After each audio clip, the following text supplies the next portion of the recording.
नमस्कार दोस्तों, कभी कभी यूं ही बेवजह किसी बात को लेकर हमारे मन में फिजूल तरह तरह के सवाल उठने लगते हैं।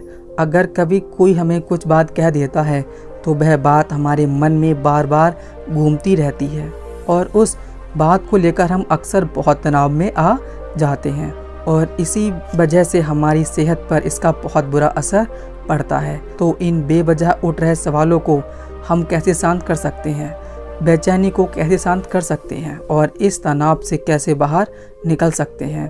तो इस कहानी में मैं आपको गौतम बुद्ध की ऐसी 4 आदतों के बारे में बताने वाला हूं जिसे आप अपने जीवन में अपनाकर उस तनाव से बाहर निकल पाएंगे और अच्छे कामों में अपना जीवन व्यतीत कर एक अच्छी ज़िंदगी जी सकते हैं। यहाँ पर बताई गई ये 4 आदतें आपकी पूरी ज़िंदगी को बदल सकती हैं। अगर आप इन 4 आदतों को अपने जीवन में अपना लेते हैं तो फिर आप अपने जीवन को खुशहाल ज़िंदगी में बदल देंगे और फिर आपका मन कभी भी बेचैन नहीं होगा और ना ही उदास रहेगा और ना ही बेफिजूल के कामों में व्यस्त रहेगा। तो आइए इस कहानी को शुरू करते हैं। एक बार एक बौद्ध भिक्षु किसी पेड़ के नीचे ध्यान कर रहे थे। तभी एक राजकुमार उस वृक्ष के पास आ जाता है और उनसे कहता है, महोदय, आप हमेशा कहते रहते हैं कि ध्यान करो, लेकिन मेरे लिए ध्यान करना तो दूर की बात है। मैं कुछ भी समय के लिए अपनी आंखें बंद करके शांति से भी नहीं बैठ पाता हूँ। मेरा मन इतना बेचैन है कि हर समय कुछ न कुछ सोचता रहता है। मैं जब भी ध्यान करने बैठता हूँ तो मेरे अंदर विचारों का तूफान आने लगता है। लोगों के बारे में सोचकर, अपने जीवन की बीती घटनाओं के बारे में और भविष्य के बारे में, और ऐसे ही ना जाने कितने सारे अजीबोगरीब विचार लगातार मेरे मन में आते रहते हैं और मैं इन्हें रोकने की बहुत कोशिश करता हूँ। लेकिन जब मैं इन्हें रोकने के लिए ध्यान करने की कोशिश करता हूँ तो मेरा मन अशांत होने लगता है और फालतू की बातें मन में उठने लगती हैं। तो मैं ध्यान को तोड़कर बैठ जाता हूँ। इतनी सारी बातें कहने के बाद वह उस बौद्ध भिक्षु की ओर देखता है और कहता है, महोदय, कृपया करके आप मेरी इस समस्या का कोई समाधान बताएं। यह सुनकर भिक्षु ने कहा, मैं क्या समाधान बता सकता हूँ? सोचो, तुम्हारा ही मन है, लेकिन यह तुम्हें कुछ देर तक आंखें बंद करके बैठने भी नहीं देता है और तुमने अपने मन को कितना आज़ाद कर रखा है। राजकुमार ने कहा, महोदय, मैंने बहुत सोचा लेकिन मुझे अपनी इस समस्या का कोई समाधान समझ नहीं आया, इसलिए मैं आपकी शरण में आया हूँ। आप ही कोई रास्ता दिखाइए। भिक्षु ने कुछ देर तक राजकुमार के चेहरे की तरफ ध्यान से देखा और फिर कहा, ठीक है, मैं तुम्हें अपने स्वामी गौतम बुद्ध की बताई गई 4 आदत के बारे में बताऊंगा। अगर तुम ये 4 आदतें छोड़ दोगे तो फिर तुम्हारा मन लगने लगेगा और तुम्हें कभी भी बेचैनी नहीं होगी। राजकुमार पूरे ध्यान लगाकर उस बौद्ध भिक्षु की बातें सुनने लगा। भिक्षु ने कहा, पहली आदत यह है कि दूसरों के मन को पढ़ना छोड़ दो। तुम और तुम्हारे जैसे ज़्यादातर लोग यही गलती करते हैं कि वह दूसरों के मन की बातों को पढ़ने का प्रयास करते हैं, जैसा कि अच्छा, सामने वाला मेरे बारे में क्या सोच रहा है। और यही एक आदत तो मैं सबसे ज़्यादा बेचैन और परेशान करती है। ज़्यादातर समय पर लोग दूसरे के मन की बातों को गलत और नकारात्मक तरीके से ही पढ़ते हैं, कि जैसे लोग अक्सर सोचते हैं कि दूसरे लोग उनकी तरक्की से जलते हैं, उसे नीचा दिखाना चाहते हैं, उसे पसंद नहीं करते, उसकी मदद नहीं करना चाहते और ऐसे ही ना जाने कितनी सारी नकारात्मक बातें ये लोग दूसरों के प्रति अपने अंदर बैठा लेते हैं। फिर उनके बारे में ही सोचते रहते हैं, उनसे बदला लेने के तरीके सोचते रहते हैं, उन्हें नीचा दिखाने के मौके ढूंढते रहते हैं और दूसरों के प्रति यही नकारात्मक सोच उन्हें दुखी करती है। फिर ये लोग बेचैनी महसूस करते हैं। इसलिए दूसरे लोग क्या सोच रहे हैं इसका अनुमान लगाना बंद करो। दूसरे लोगों के मन के विचारों को पढ़ने की कोशिश करना बंद करो। अगर पढ़ना ही है तो खुद के विचारों को पढ़ना शुरू करो। तो तुम्हारे अंदर क्या चल रहा है? कहीं तुम नकारात्मक सोच, शिकायत या बुराई जैसी आदतों के शिकार तो नहीं हो रहे हो? फिर बौद्ध भिक्षु ने कहा, दूसरी आदत यह सोचना कि अगर असफल हो गए तो लोग क्या कहेंगे? कहीं लोग मुझ पर हंसेंगे तो नहीं? जो हंस रहा है उसे हंसने दो।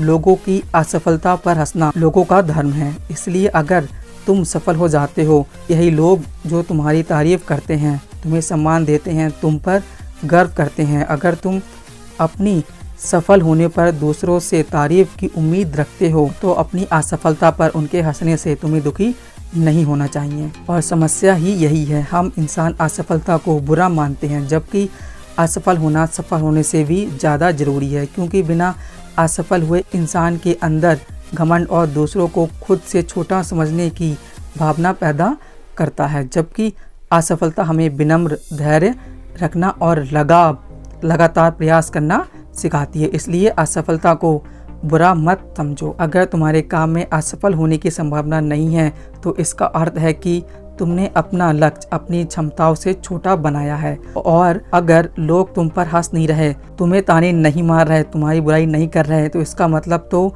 मानदंड से भी मरे हुए तुम अपनी मानसिक सीमाओं से बाहर जाकर कुछ नया करने का प्रयास नहीं कर रहे हो, क्योंकि असफल भी वही होता है जो कुछ नया करने का प्रयास करता है।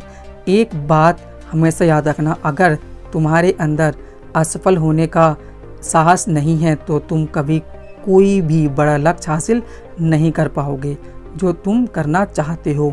इसलिए असफल होने और लोगों को हंसने से डरना बंद करो। भिक्षु ने आगे कहा कि तीसरी आदत यह है कि बेवजह समय को बर्बाद करना छोड़ दो। लोगों को लगता है कि वह समय को काट रहे हैं, लेकिन असल में समय हर बार उन्हें काट रहा है। लोगों के द्वारा समय को व्यर्थ के कामों में बर्बाद करने का केवल एक ही कारण है, और वह यह है कि उन्हें लगता है कि उनके पास बहुत समय है, जबकि सच्चाई यह नहीं है, क्योंकि उनसे पहले वाले लोगों को भी यही लगता था कि उनके पास बहुत समय है। उन्हें पता नहीं चल पाया कि कब समय बीत गया और उनका बुलावा आ गया, और जब तक उन्हें अपनी गलती का एहसास हुआ तब तक समय उनके हाथ से निकल चुका था। बस पश्चाताप रह गया था कि सारा जीवन व्यर्थ के कामों में बर्बाद कर दिया। फिर इस दुनिया से बिना खुद को जाने, बिना इस जीवन की सच्चाई को समझे वो चले गए। इसलिए जब तक जीवन है इसे अच्छे कामों में लगाओ, खुद को जानने में, दूसरों की मदद करने में, लोगों को सही राह दिखाने में, मानवता के कल्याण में। दूसरी बात, समय को बर्बाद करने से आज तक किसी को खुशी नहीं मिली। इसलिए समय काटने से तुम्हें क्षण भर खुशी तो महसूस हो सकती है, लेकिन जब तुम्हें होश आता है और तुम देखते हो कि कितना सारा समय बर्बाद किया जा चुका है, तब तुम्हें खुद पर क्रोध आता है और तुम पश्चाताप के भाव से भर जाते हो। फिर यही पश्चाताप का भाव तुम्हारे अंदर तनाव पैदा करता है और तुम बेचैन हो जाते हो और लगातार अपनी उस गलती के बारे में सोचते रहते हो। फिर तुम्हारा किसी भी काम में मन नहीं लगता और तुम उदास रहने लगते हो। यह चक्र लगातार चलता रहता है। इसकी शुरुआत हुई थी समय को काटने से। इसलिए समय को काटना बंद करो और वह करना शुरू करो जो जरूरी है। बौद्ध भिक्षु ने आगे कहा, चौथी आदत यह सोचना छोड़ दो कि मुझसे बड़े बड़े लोग नहीं कर पाए तो मैं कैसे कर पाऊंगा। असल में दूसरे से खुद की किसी भी चीज़ में तुलना करना ही व्यर्थ है और यह तुलना करना ही हमें हानि पहुंचाती है। सबकी परिस्थितियां अलग अलग होती हैं, सबकी सोच अलग है, और क्या हुआ दूसरे नहीं कर पाए, हो सकता है कि तुम ही कर जाओ, क्योंकि अक्सर वही लोग इतिहास रचते हैं जिनसे ज़्यादा उम्मीद नहीं होती। और फिर हो सकता है कि जिसे तुम बड़ा समझ रहे थे, जिसके लिए तुम सोच रहे थे कि उसने बहुत मेहनत की है, बहुत प्रयास किया है, उसने कभी उतना प्रयास किया ही ना हो, केवल मेहनत करने का दिखावा किया हो। क्योंकि ज़्यादातर लोग कभी उतनी मेहनत करते ही नहीं हैं जितनी उन्हें अपने लक्ष्य प्राप्ति के लिए करनी चाहिए, और दूसरों के सामने यह दिखाने का प्रयास करते हैं कि मैंने तो बहुत मेहनत की थी लेकिन मेरी किस्मत ही खराब थी। और यही वो लोग हैं जो दूसरों को बातों ही बातों में कहते रहते हैं कि जब इतनी मेहनत करने के बाद मैं सफल नहीं हो पाया तो तुम कैसे हो पाओगे। लेकिन अंदर ही अंदर इस बात को जानते हैं कि उन्होंने कभी उतनी कोशिश नहीं की थी जितनी उन्हें करनी चाहिए थी। बस वह दूसरों की नज़रों में अपनी इज्जत बचाने के लिए इस डर से कहीं दूसरा व्यक्ति उनसे आगे ना निकल जाए, यह अपने अधूरे प्रयास से घबराते रहते हैं और दूसरों को डराते रहते हैं कि जब मैं नहीं कर पाया तो तुम कैसे कर पाओगे। इसलिए किसी असफल व्यक्ति को देखकर यह सोचना छोड़ दो कि तुम भी कहीं असफल ना हो जाओ। तुम बस अपना सर्वश्रेष्ठ करने का प्रयास करो, बाकी सब समय पर छोड़ दो। भिक्षु ने आगे कहा, अगर तुमने ये 4 आयतें छोड़ दी तो तुम्हारा मन एकदम शांत हो जाएगा और फिर तुम जहाँ चाहो वहाँ अपना मन लगा सकते हो। इतना कहकर वह भिक्षु शांत हो गए और राजकुमार को भी अब समझ आ चुका था कि उसे क्या करना है। उसने मन ही मन उन 4 आयतों को छोड़ने का निश्चय किया। उसने उस बौद्ध भिक्षु को धन्यवाद किया और वहाँ से चला गया। दोस्तों, हमें यह नहीं सोचना चाहिए कि लोग मेरे बारे में क्या सोच रहे हैं। अगर मैं कोई काम करता हूँ तो लोग उस काम को लेकर हंसेंगे। इसके अलावा हमें अपना फालतू समय बर्बाद नहीं करना चाहिए।